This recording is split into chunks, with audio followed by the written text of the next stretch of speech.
अथ द्वितीयोऽध्यायः। संजय उवाच तं तथा कृपयाविष्टम् अश्रुपूर्णाकुलेक्षणम् विषीदन्तम् इदं वाक्यम् उवाच मधुसूदनः।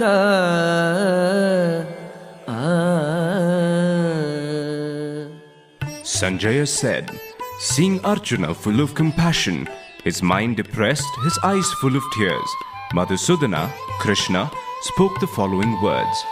Shri Bhagavanuvāca Kutastva kashmalam idam Vishame samupasthitam Anarya jushtam asvargyam akirtikaram Arjuna. The Supreme Personality of Godhead said, My dear Arjuna, how have these impurities come upon you? They are not at all befitting a man who knows the value of life. They lead not to higher planets but to infamy. Klaibyaumasmagama partha naitatvayi upapadyate Shudram hridaya daurbalyam tyaktvottishta param tapa. O son of Pritha, do not yield to this degrading impotence. It does not become you. Give up such petty weakness of heart and arise, O chastiser of the enemy.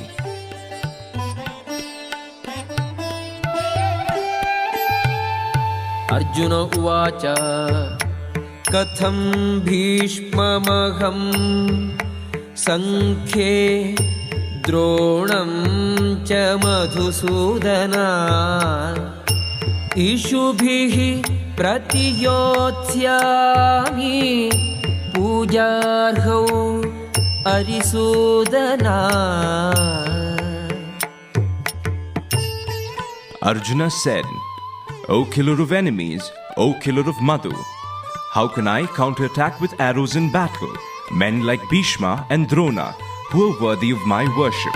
Guru nahatvahi mahanubhavan shreyo bhoktum bhaikshyamapiha loke hatvarthakamamstu guru nihaiva Bhunjiya bhogan rudhira pradigdhan. It would be better to live in this world by begging than to live at the cost of lives of great souls who are my teachers. Even though desiring worldly gain, they are superiors. If they are killed, everything we enjoy will be tainted with blood.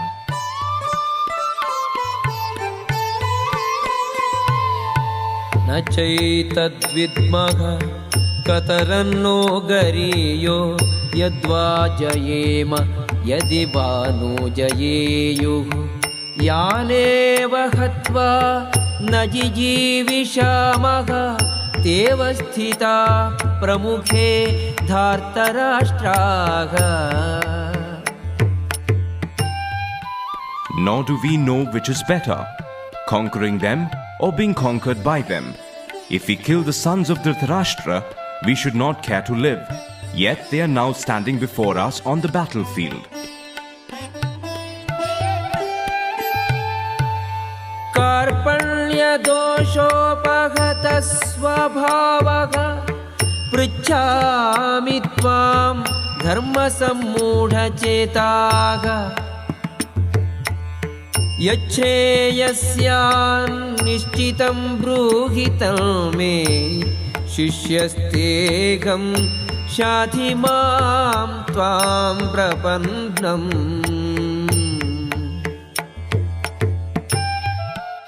Now I am confused about my duty and have lost all composure because of miserly weakness. In this condition, I am asking you to tell me for certain what is best for me. Now I am your disciple and a soul surrendered unto you. Please instruct me. Nahi prapashyami mamapanudyad yachokamuchoshanam indriyanam avapya bhumau asapatnam riddham rajyam suranamapi tyadhipatyam.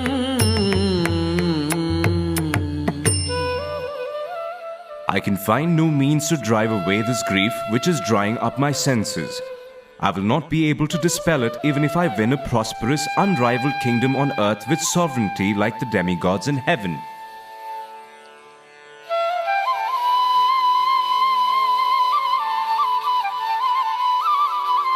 Sanjaya uvacha eva muktva hrishikesham gudakeshaha param tapa nayotsye iti govindam uktva tushnim babhuvaha.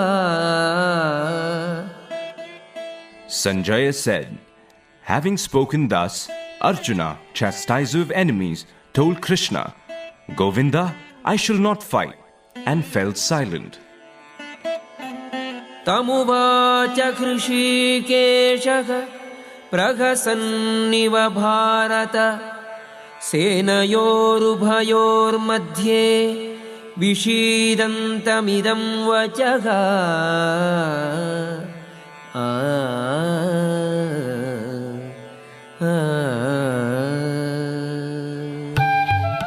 O descendant of Bharata, at that time Krishna, smiling in the midst of both armies, spoke the following words to the grief-stricken Arjuna.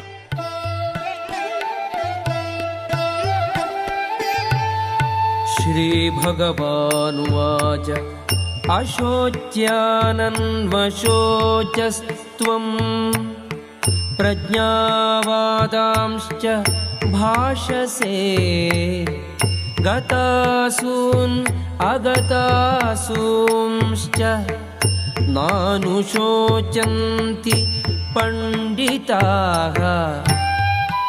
The Supreme Personality of Godhead said, while speaking learned words, you are mourning for what is not worthy of grief. Those who are wise lament neither for the living nor for the dead.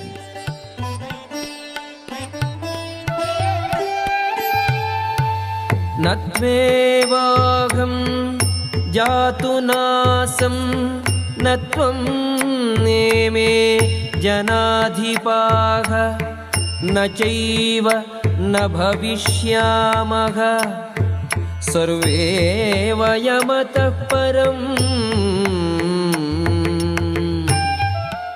Never was there a time when I did not exist, nor you, nor all these kings, nor in the future shall any of us cease to be.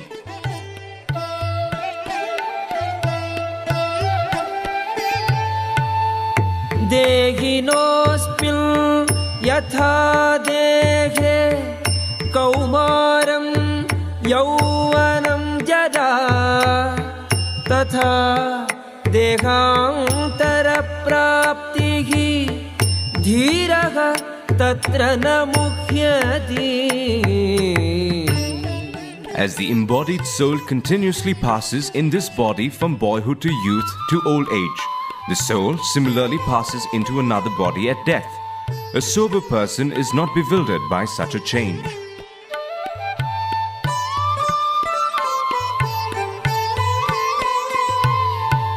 Matra sparshastu kaunteya shitoshna sukha dukkadaha agamapayino nityaha tanstitikshasva bharata. O son of Kunti, the non-permanent appearance of happiness and distress and their disappearance in due course are like the appearance and disappearance of winter and summer seasons. They arise from sense perception, O scion of Bharata, and one must learn to tolerate them without being disturbed. यं हि नौ व्यथयन्त्येते पुरुषं पुरुषर्षभा समदुःखसुखं धीरं सोमृतत्वाय कल्पते. O best among men, Arjuna, the person who is not disturbed by happiness and distress and is steady in both is certainly eligible for liberation. नासतो विद्यते भावो नाभावो विद्यते सतः उभयोरपि दृष्टोऽन्तः त्वनयोस्तत्त्वदर्शिभिः. Those who are seers of the truth have concluded that of the non-existent, the material body, there is no endurance, and of the eternal, the soul, there is no change. This they have concluded by studying the nature of both. अविनाशी तु तद्विद्धि येन सर्वमिदं ततं. विनाशम् अव्ययस्यास्य न कश्चित् कर्तुमर्हति. That which pervades the entire body, you should know to be indestructible. No one is able to destroy that imperishable soul. अन्तवन्त इमे देहा नित्यस्योक्ताः शरीरिणः अनाशिनो प्रमेयस्य तस्माद्युध्यस्व Bharata. The material body of the indestructible, immeasurable and eternal living entity is sure to come to an end. Therefore, fight, O descendant of Bharata. ययेनं वेत्ति हन्तारं यश्चैनं मन्यते हतम् उभौ तौ न विजानीतो नायं हन्ति न हन्यते. Neither he who thinks the living entity the slayer, nor he who thinks it slain is in knowledge. For the self slays not, nor is slain.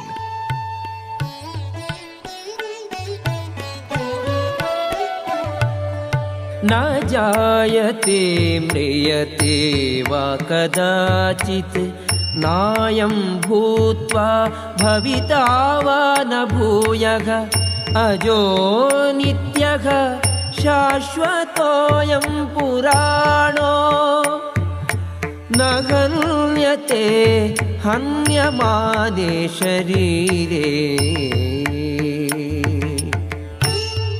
For the soul there is neither birth nor death at any time. He has not come into being, does not come into being, and will not come into being. He is unborn, eternal, ever existing and primeval. He is not slain when the body is slain. वेदा विनाशिनं नित्यं ययेनम् अजम् अव्ययम् कथं स पुरुषः पार्थ कं घातयति हन्ति कम्.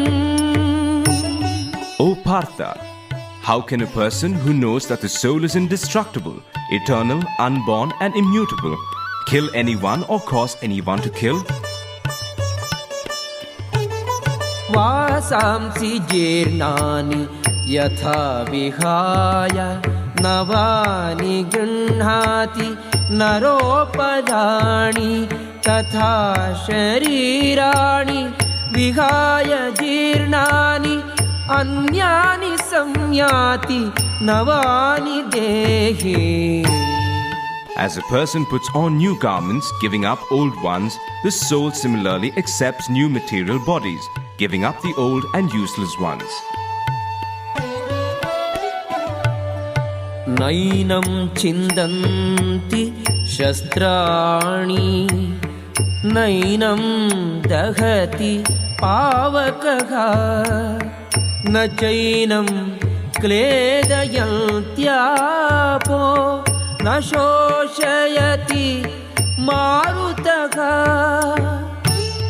The soul can never be cut to pieces by any weapon, nor burnt by fire, nor moistened by water, nor withered by the wind.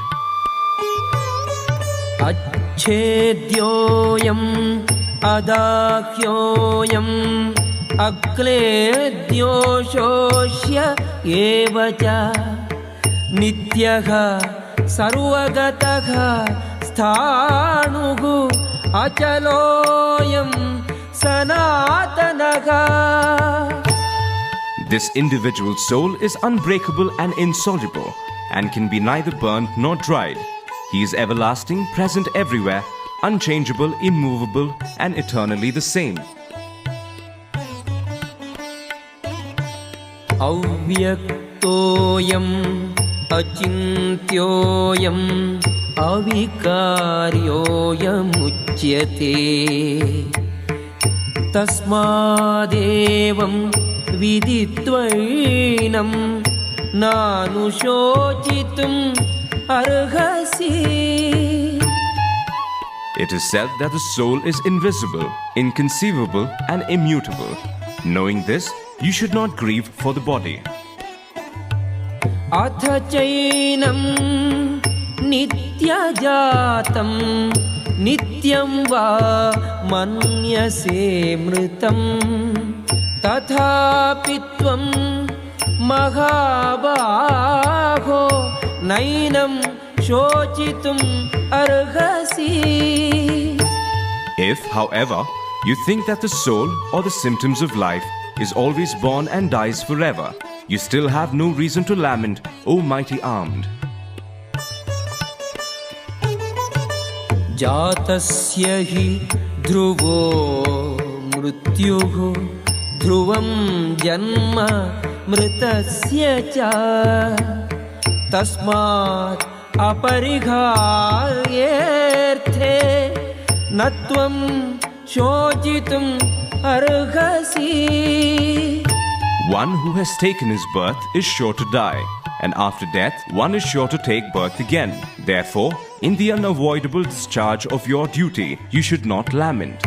अव्यक्तादीनि भूतानि व्यक्तमध्यानि भारत. अव्यक्तनिधनानि एव तत्र का परिदेवना. All created beings are unmanifest in their begetting, manifest in their interim state, and unmanifest again when annihilated. So what need is there for lamentation? आश्चर्यवत् पश्यति कश्चिदेनम् आश्चर्यवद्वदति तथैव चान्यः. आश्चर्यवच्चैनम् अन्यः शृणोति श्रुत्वाप्येनं वेद न चैव कश्चित्.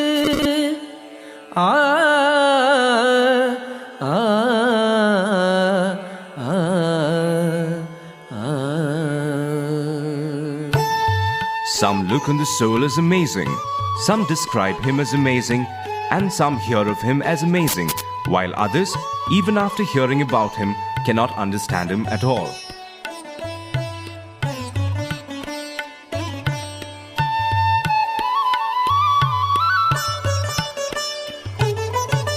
देही नित्यम् अवध्योऽयम् देहे सर्वस्य भारत.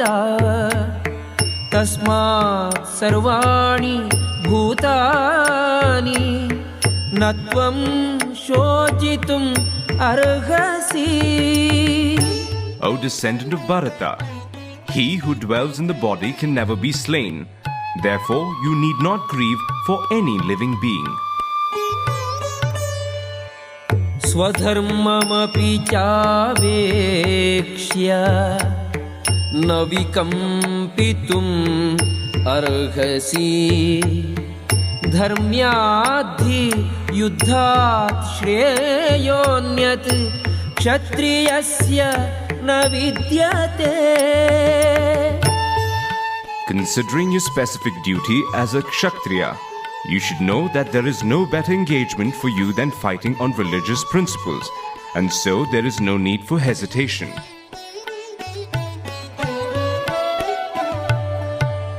यदृच्छया चोपपन्नं स्वर्गद्वारम् अपावृतं सुखिनः क्षत्रियाः पार्थ लभन्ते युद्धम् ईदृशम्.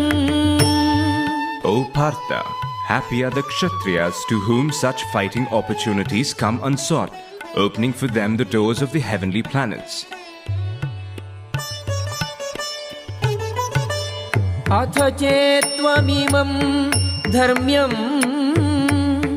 संग्रामं न करिष्यसि ततः स्वधर्मं कीर्तिं च हित्वा पापम् अवाप्स्यसि.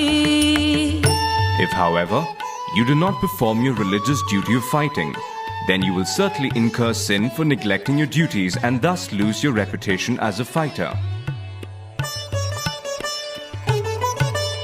अकीर्तिं चापि भूतानि कथयिष्यन्ति ते व्ययाम् सम्भावितस्य च अकीर्तिः मरणात् अतिरिच्यते. People will always speak of your infamy, and for a respectable person, dishonor is worse than death.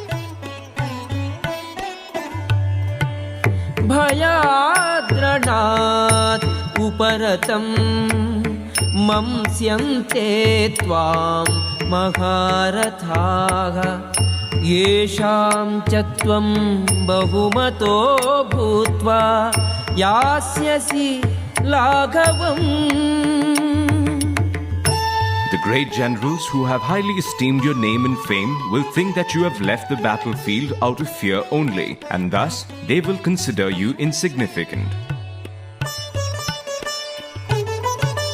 अवाच्यवादांश्च बहून् वदिष्यन्ति तवाहिताः न्यूदन्तस्तव सामर्थ्यं ततो दुःखतरं नु किम्. Your enemies will describe you in many unkind words and scorn your ability. What could be more painful for you?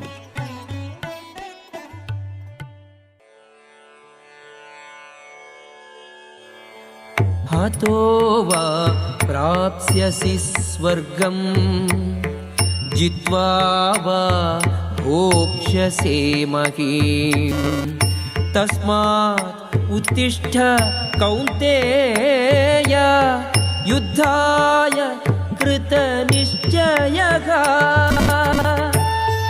O son of Kunti, either you will be killed on the battlefield and attain the heavenly planets, or you will conquer and enjoy the earthly kingdom. Therefore, get up with determination and fight.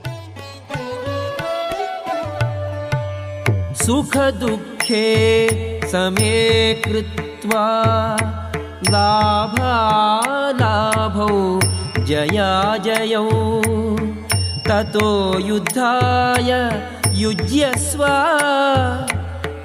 नैवं पापम् अवाप्स्यसि.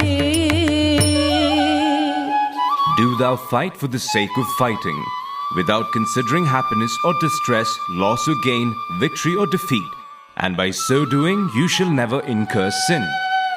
येषा ते अभिहिता सांख्ये बुद्धिः योगे तु इमां शृणु. बुद्ध्या युक्तो यया पार्थ कर्मबन्धं प्रहास्यसि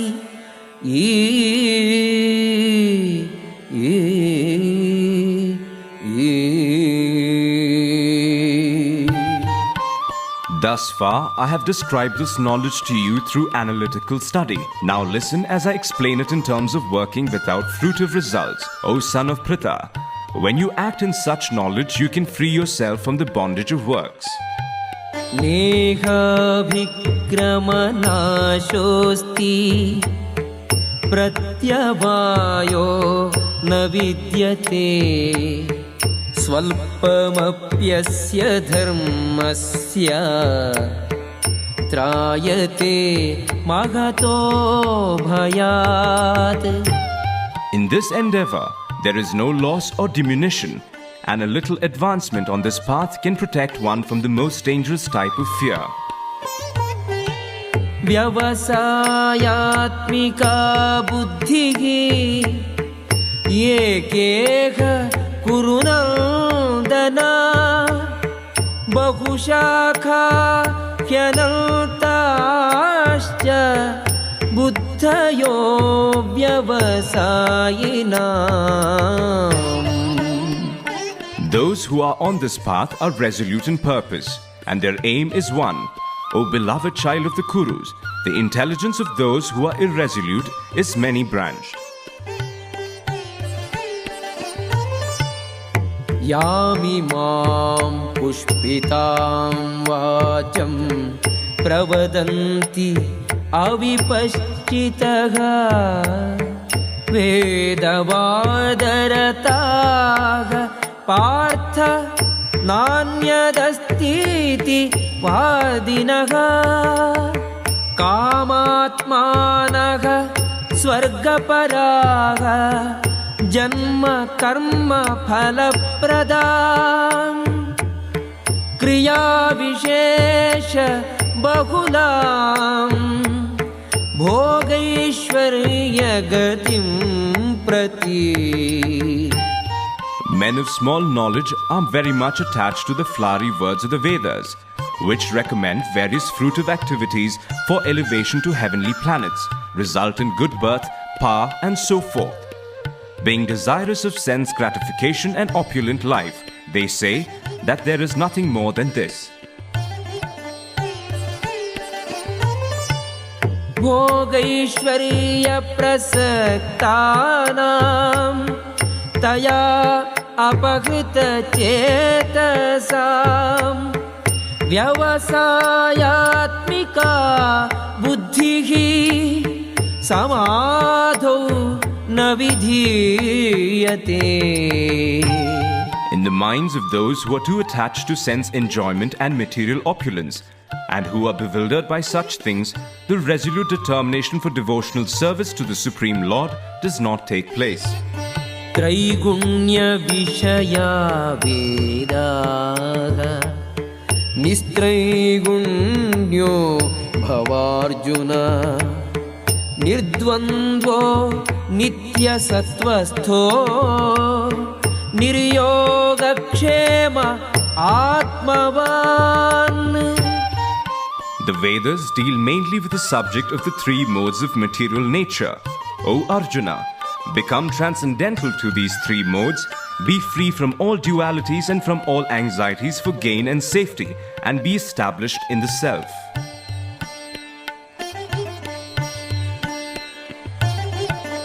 यावानर्थः उदपाने सर्वतः सम्प्लुतोदके तावान् सर्वेषु वेदेषु ब्राह्मणस्य विजानतः. All purposes served by a small well can at once be served by a great reservoir of water. Similarly, all the purposes of the Vedas can be served to one who knows the purpose behind them. कर्मण्येवाधिकारस्ते मा फलेषु कदाचन मा कर्मफलहेतुः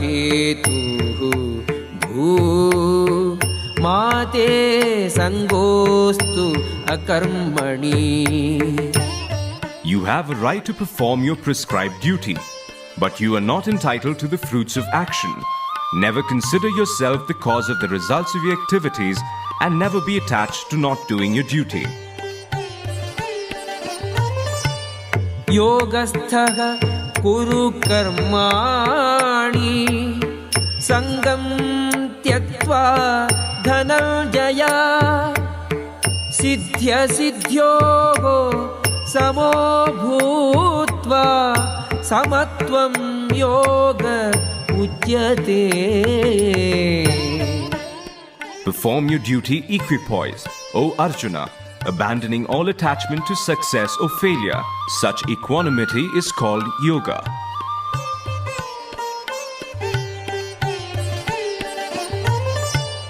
दूरेण ह्यवरं कर्म बुद्धियोगात् धनञ्जय बुद्धौ शरणम् अन्विच्छ कृपणाः फलहेतवः. O Dhananjaya, keep all abominable activities far distant by devotional service, and in that consciousness surrender unto the Lord. Those who want to enjoy the fruits of their works are misers. बुद्धियुक्तो जगातीह उभे सुकृत दुष्कृते तस्माद्योगाय युज्यस्व योगः कर्मसु कौशलम्. A man engaged in devotional service rids himself of both good and bad actions even in this life. Therefore, strive for yoga, which is the art of all work. कर्मजं बुद्धियुक्ता हि फलं त्यक्त्वा मनीषिणः जन्मबन्धविनिर्मुक्ताः पदं गच्छन्ति अनामयम्. By thus engaging in devotional service to the Lord, great sages or devotees free themselves from the results of work in the material world. In this way, they become free from the cycle of birth and death and attain the state beyond all miseries by going back to Godhead. यदा ते मोहकलिलं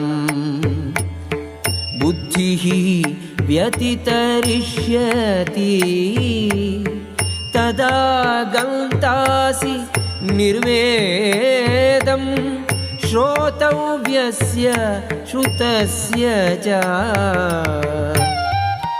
When your intelligence has passed out of the dense forest of delusion, you shall become indifferent to all that has been heard and all that is to be heard. श्रुति विप्रतिपन्ना ते यदा स्थास्यति निश्चला समाधौ अचला बुद्धिः तदा योगम् अवाप्स्यसि. When your mind is no longer disturbed by the flowery language of the Vedas, and when it remains fixed in the trance of self-realization, then you will have attained the divine consciousness. Arjuna uvacha स्थितप्रज्ञस्य का भाषा समाधिस्थस्य केशव स्थितधीः किं प्रभाषेत किमासीत व्रजेत किम्. Arjuna said, O Krishna, what are the symptoms of one whose consciousness is thus merged in transcendence? How does he speak and what is his language? How does he sit and how does he walk? Shri Bhagavanuvāca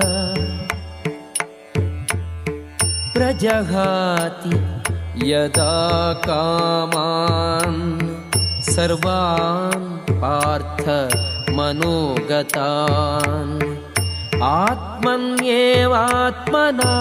तुष्टः स्थितप्रज्ञः तदोच्यते. The Supreme Personality of Godhead said, O Partha, when a man gives up all varieties of desire for sense gratification, which arise from mental concoction, and when his mind, thus purified, finds satisfaction in the self alone, then he is said to be in pure transcendental consciousness.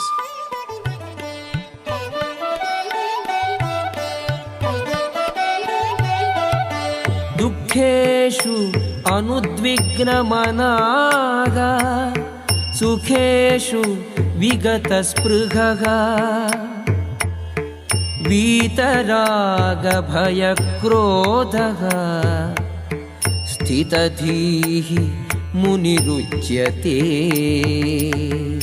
One who is not disturbed in mind even amidst the threefold miseries, or elated when there is happiness, and who is free from attachment, fear and anger, is called a sage of steady mind. Yas sarvatranabhisnehah tatat prapya shubhashubham nabhinandati nadveshti tasya prajna pratisthita. In the material world, one who is unaffected by whatever good or evil he may obtain, neither praising it nor despising it, is firmly fixed in perfect knowledge. Yada samgharate chayam kurmonganiva sarvashaga Indriyani indriyarthebhyah tasya prajna pratishtita. One who is able to withdraw his senses from sense objects, as a tortoise draws its limbs within the shell, is firmly fixed in perfect consciousness. Vishaya vinivartante niraharasya dehinaha rasavarjam rasopyasya param drishtva nivartate.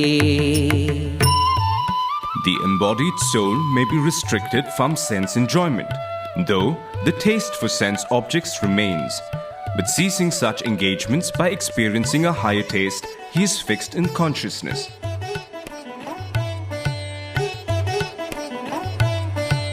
Yatato hyapi kaunteya purushasya vipaschitaha indriyani pramathini haranti prasabham manaha.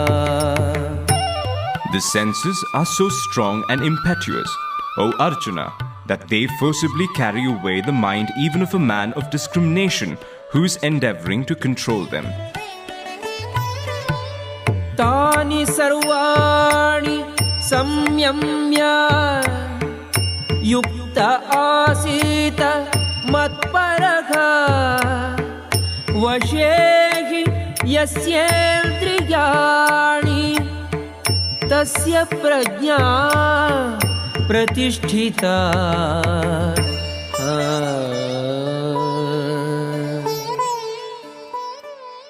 One who restrains his senses, keeping them under full control, and fixes his consciousness upon me, is known as a man of steady intelligence. Dhyayato vishayan pumsaha sangasteshu pajayate sangat sanjayate kamaha kamat krodho bhijayate. While contemplating the objects of the senses, a person develops attachment for them, and from such attachment lust develops, and from lust anger arises. Krodhat bhavati sammohah सम्मोहात् स्मृतिविभ्रमः स्मृतिभ्रंशात् बुद्धिनाशो बुद्धिनाशात् प्रणश्यति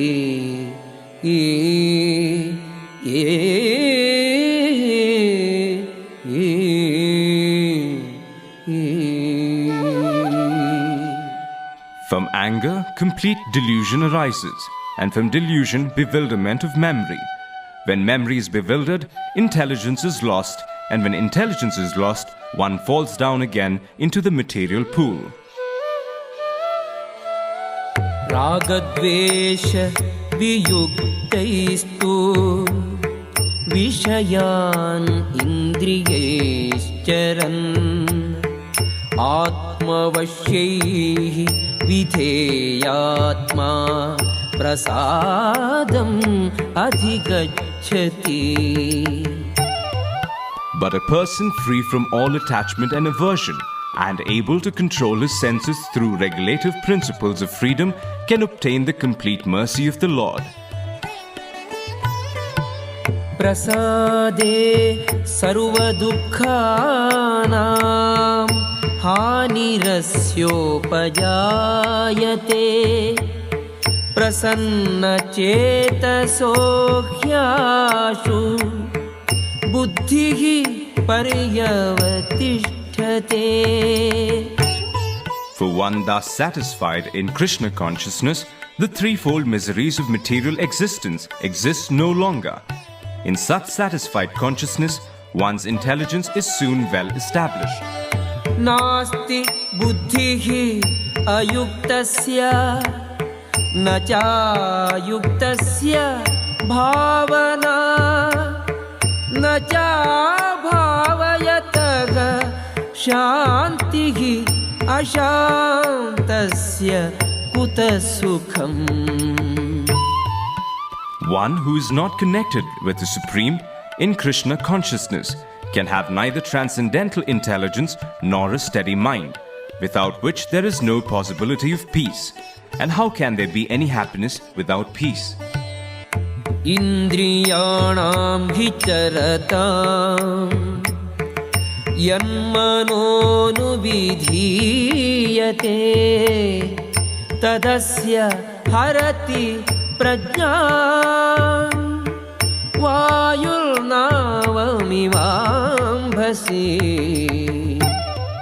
As a boat on the water is swept away by a strong wind, even one of the roaming senses on which the mind focuses can carry away a man's intelligence. तस्माद्यस्य महाबाहो निगृहीतानि सर्वशः इन्द्रियाणि इन्द्रियार्थेभ्यः तस्य प्रज्ञा प्रतिष्ठिता.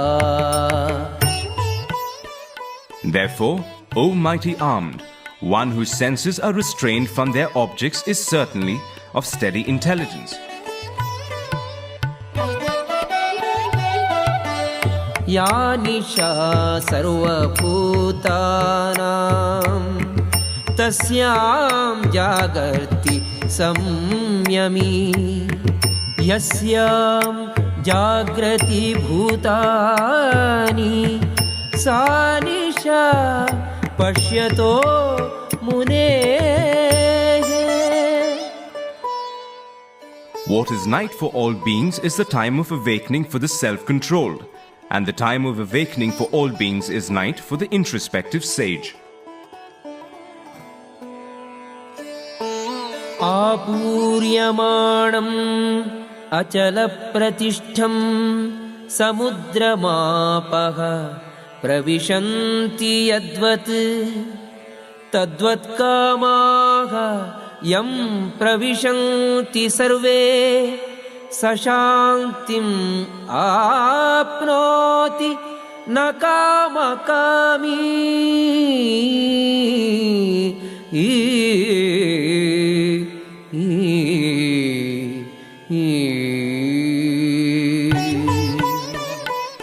A person who is not disturbed by the incessant flow of desires that enter like rivers into the ocean, which is ever being filled but is always still, can alone achieve peace, and not the man who strives to satisfy such desires.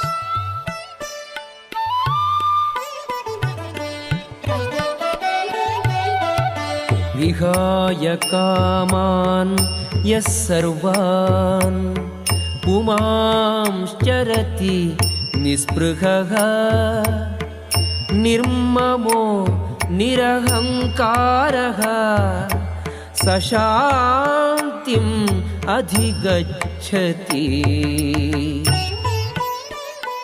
A person who has given up all desires for sense gratification, who lives free from desires, who has given up all sense of proprietorship and is devoid of false ego, he alone can attain real peace.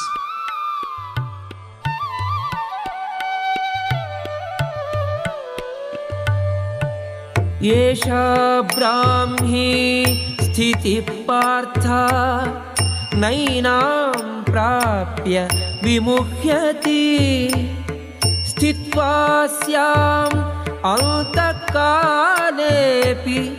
ब्रह्म निर्वाणं पृच्छति.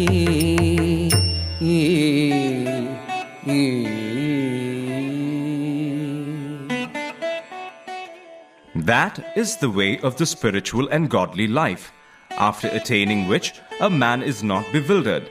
If one is thus situated, even at the hour of death, one can enter into the kingdom of God.